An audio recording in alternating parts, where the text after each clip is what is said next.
All right, let's talk about it. There's this treatment that's everywhere, promising to freeze your fat away, no surgery needed. But, when you're literally freezing parts of your body, you kind of have to wonder, is this actually safe? You've probably seen the ads, right? Or maybe heard about it from a friend. The whole idea of just freezing fat off your body, it sounds amazing, maybe a little too amazing. So today, that's what we're going to do. We're going to dig into the science, the normal side effects, and the serious risks to get a real answer. So first things first, what exactly is fat freezing? Let's get into the science behind the chill. Okay, the fancy scientific name is cryolipolysis.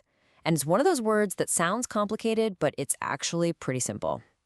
Cryo means cold, lipo means fat, and lysis means to destroy. So, cold fat destruction. Simple. And the way they figured this out is kind of wild. It all started with something called popsicle paniculitis. Doctors noticed that kids who ate a ton of popsicles were getting dimples. Why? Because the constant cold was actually eliminating the fat cells in their cheeks. That was the light bulb moment, the realization that fat cells are way more sensitive to cold than skin or muscle. So what's a session actually like? Well, first you'd have a consultation to make sure you're a good candidate. Then they put this protective gel pad on your skin. An applicator then gently suctions the area you want to treat into a little cooling cup. And that's when the freezing begins. You just hang out for about 30 to 60 minutes. After that, they do a quick deep massage on the area. It helps to break up those crystallized fat cells so your body can start clearing them out naturally. But here's the big question. Does it work? Well, clinical studies consistently show about a 20 to 25% fat reduction in the area they treat from a single session. And that's pretty significant. Remember, this isn't for losing a lot of weight overall. It's for sculpting those specific, stubborn spots that just won't go away. Okay, so you've done the treatment. What happens now? It's really important to know what's normal and what's not. Let's start with the most common stuff you can expect. For most people, the after effects are pretty mild, and they don't last long. We're talking about things like some redness, a bit of swelling, maybe some bruising, totally normal reactions to the cold and the suction. Feeling some numbness or a little tingling is also really common. It's all just a sign that the treatment did its job, and it usually all goes away on its own in a few days or weeks. And that lines up with what you hear from actual customers. Here's a quote from one person, Jessica, who said the suction was gentle and painless, and that overall it was a good experience. This is pretty much the standard review you see. Most people find it's a very manageable procedure. So, okay, the common side effects seem pretty minor, but that isn't the whole picture. To really answer our question, can this be dangerous? We have to talk about a rare but very real complication. It's a condition called paradoxical adipose hyperplasia, or PAH for short. And that word, paradoxical, that's the key, because it means the result is the complete opposite of what's supposed to happen. With PAH, instead of the fat cells dying off and shrinking, they actually get bigger. They grow and harden, forming this firm, painless lump right in the shape of the treatment applicator. It's truly a paradox. Now, the good news is it's not dangerous to your overall health, and it can be fixed, usually with a procedure like liposuction. So just how rare are we talking?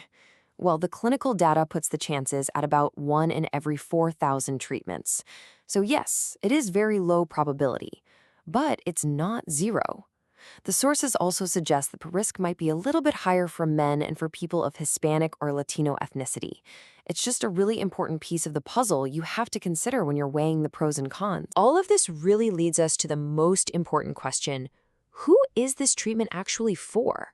Figuring out if you're the ideal candidate is everything when it comes to getting the results you want and, of course, minimizing any risks. So this treatment is probably best for you if you're already pretty close to your goal weight, but you just have those stubborn, pinchable little pockets of fat that diet and exercise won't budge.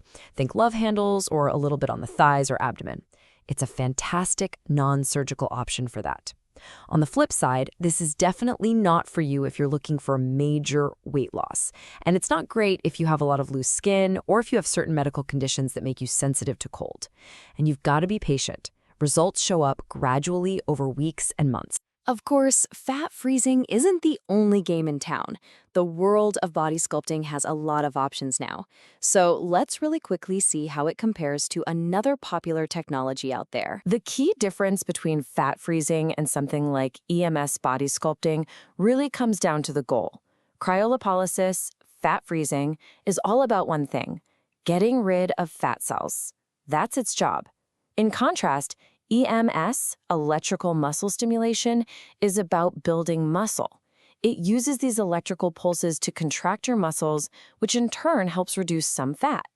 So if your main goal is just to get rid of a fat bulge, freezing is a more direct approach. But if you're looking for a more toned, defined, and muscular look, EMS might actually be the better fit for you. So let's circle back to our original question. Can fat freezing be dangerous? The answer is yes, it can be. While it's generally safe and effective for the right person, that rare but serious risk of PAH is real. And it all leads to this bigger thought. With all these new tools getting more and more advanced, are we heading towards a future where body sculpting is less about endless hours of perspiration at the gym and more about this kind of surgical-like precision? Something to think about. Thanks for joining us on The Explainer.